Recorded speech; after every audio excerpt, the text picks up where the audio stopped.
A ver, temos aí ao fondo unha das porterías do novo campo. Temos césped artificial recén plantado pola Diputación.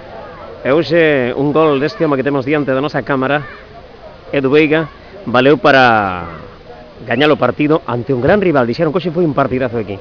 Como viche o partido?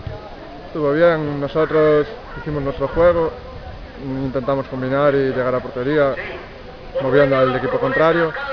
Y bueno, nos estaba costando hacer el gol y hay que probar, si no, no se mete.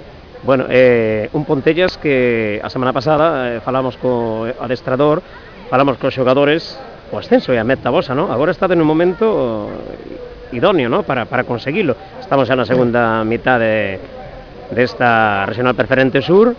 Que vai pasar? Queredelo ascenso? Tedelo aí na man? Hombre, vamos a intentar luchar por ello, es el objetivo que se fijó desde el principio de temporada. Y bueno, yo soy más de ir partido a partido, porque al final los objetivos a largo plazo se cumplen de esa manera, yo creo, yendo domingo a domingo, y hay que seguir, va a ser difícil y hay que darle. Xogastes cun equipo que é un clásico da terceira división, como deberían, como biches?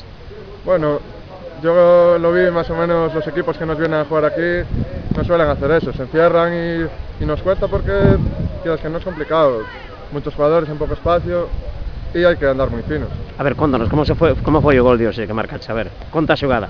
Pues nada, recibí un balón en 3/4 y le di un toque hacia adelante, no tenía ningún compañero en buena posición, vi al portero un poco adelantado y le pegué.